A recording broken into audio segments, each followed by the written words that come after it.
Bonjour à tous, aujourd'hui on se retrouve dans un nouveau tutoriel dans lequel je vais vous présenter comment j'ai réalisé cette armure de poitrine.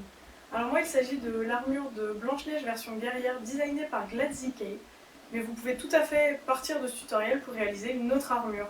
Donc si le tutoriel vous intéresse, continuez à regarder. Comme d'habitude, je commence par dessiner mon armure dans du papier pour m'assurer des proportions. Je découpe la forme de l'armure sans les bonnets, dans de la mousse de densité 125, de 2 mm d'épaisseur. J'ai également découpé les petites ailettes que je rajouterai pour créer du relief. Je vais commencer par recouvrir ces ailettes avec du thermocraft. Le thermocraft, c'est un thermoplastique très souple qui colle très bien à lui-même. Je prends la mousse en sandwich entre deux plaques de thermocraft.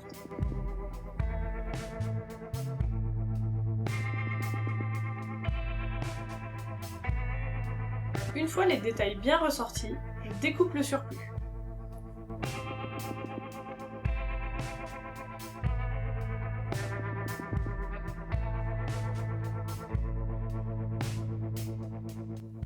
Je crée les détails de mon armure avec de la mousse de densité 125 de 5 mm d'épaisseur.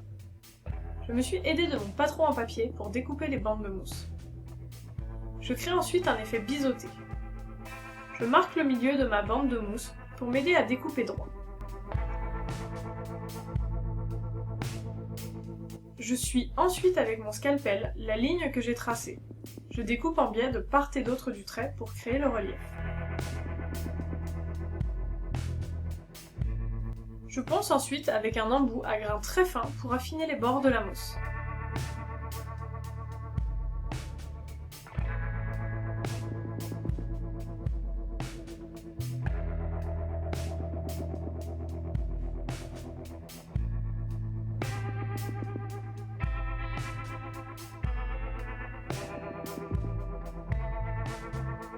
Je coupe également en biais le bout des bandes pour adapter au mieux leur assemblage les unes avec les autres.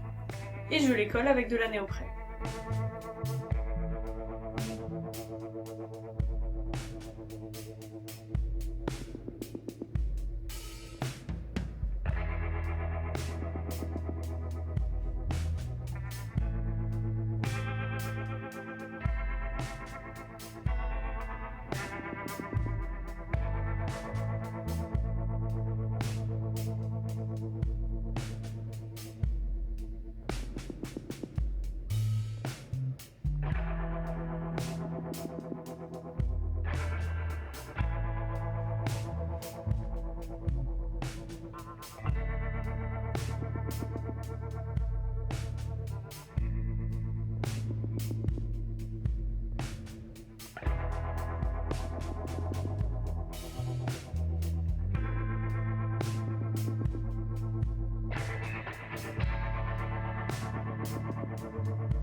Une fois que tous les détails en mousse sont collés, je vais utiliser du Worbla Black pour rigidifier, donner la forme et le maintien à la mousse.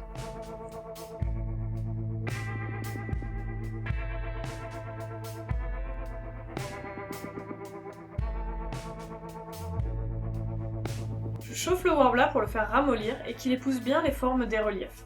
N'oubliez pas de faire attention à vos doigts lorsque vous manipulez le Worbla chaud.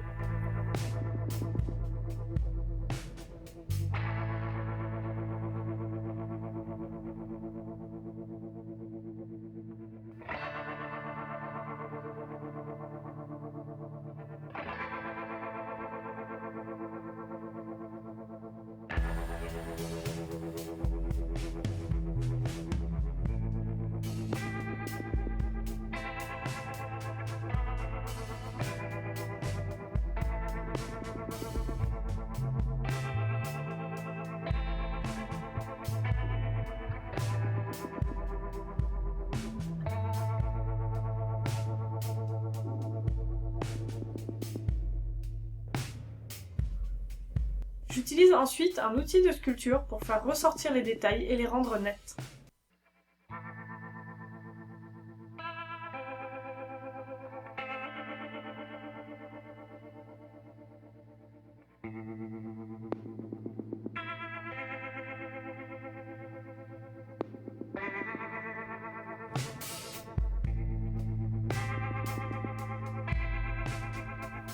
Je coupe le surplus et je donne la forme arrondie de l'armure. Je renforce l'intérieur de l'armure avec une nouvelle plaque de Worbla et je chauffe les bords pour sceller la mousse entre ces deux pièces de Worbla. Je coupe ensuite tout le surplus. Si c'est trop difficile, il est possible de chauffer légèrement la matière pour la rendre plus souple et facile à couper.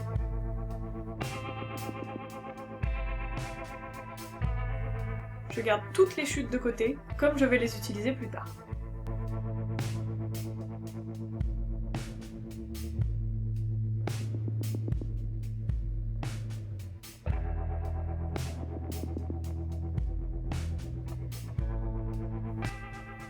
Je vais maintenant créer les bonnets de l'armure.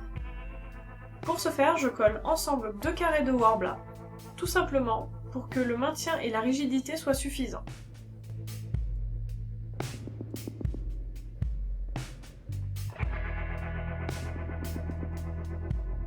J'utilise une boule en plexiglas transparente pour former le bonnet. Je l'enduis de vaseline pour faciliter le démoulage du Worbla. Petite astuce pour vous aider à trouver la boule plastique à votre taille. Mesurez le diamètre de la baleine de votre soutien-gorge préféré et vous aurez le diamètre de la boule à acheter pour être parfaitement à votre taille.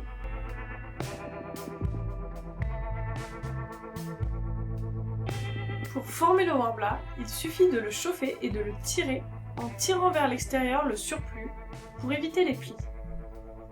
Faites attention à ne pas chauffer trop fort, sinon la boule en plexiglas peut se déformer.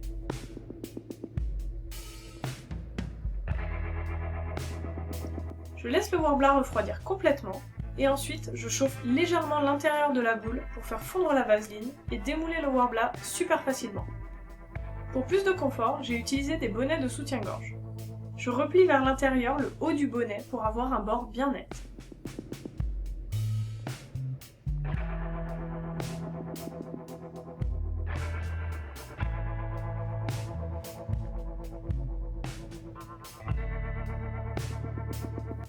Il est maintenant temps de coller le bonnet au reste de l'armure.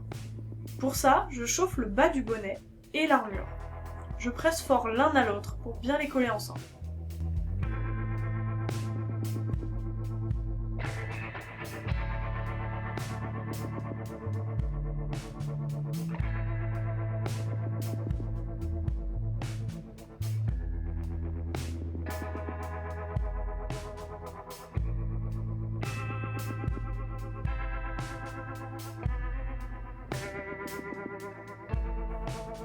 Je dessine au crayon les endroits où je vais coller des boudins pour créer les reliefs sur les bonnets, comme je n'ai pas pu les créer en mousse.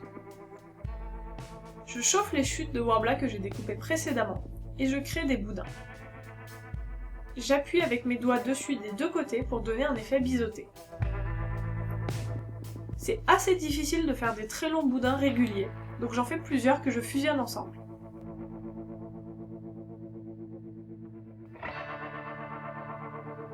Je les colle ensuite sur mon armure en suivant les marques au crayon. Je prends bien soin de chauffer les deux parties. Attention de ne pas chauffer trop fort le bonnet pour pas le déformer.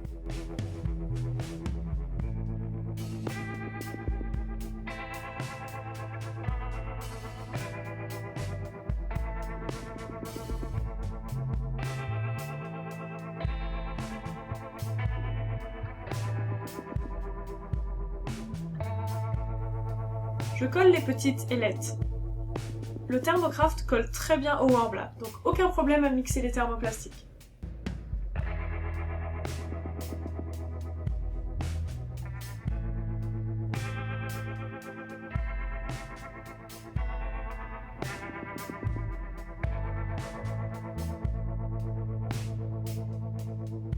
Je lisse et je crée de beaux raccords avec l'Apoxy Sculpt. N'hésitez pas à aller regarder la vidéo découverte pour en savoir plus sur ce matériau. Voici ce que ça donne une fois fini.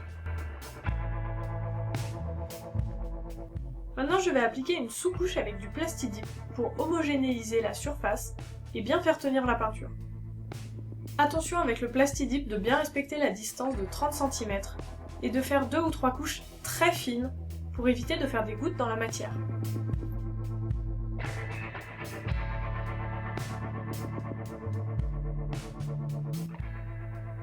Une fois la sous-couche finie, je peins mon armure avec de l'acrylique.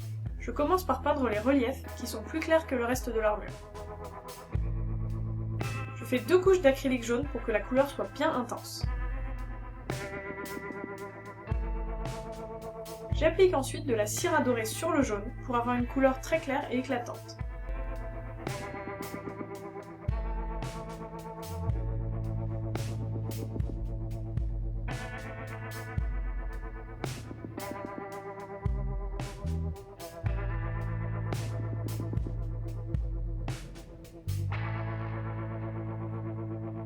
Je peins ensuite le reste de l'armure à l'acrylique en faisant à chaque fois 2 couches.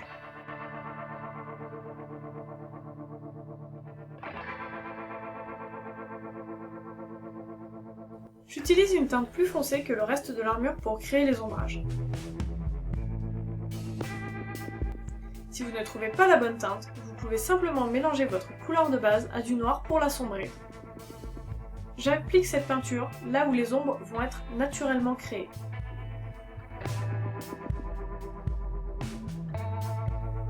Je fonce également les détails Battle Damage que j'ai fait avec un fer à souder. Avec de la cyanoacrylate, je colle les détails en Apoxy Sculpt.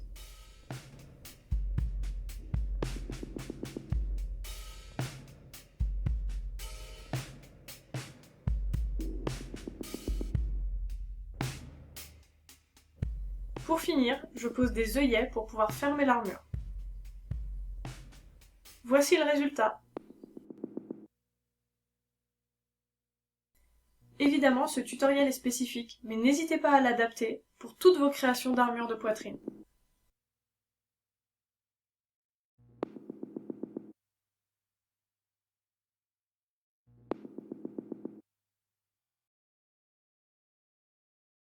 J'espère que ce tuto vous a plu, on se retrouve très bientôt dans une prochaine vidéo. N'hésitez pas à vous abonner pour ne rien louper, et d'ici là, bon craft à tous!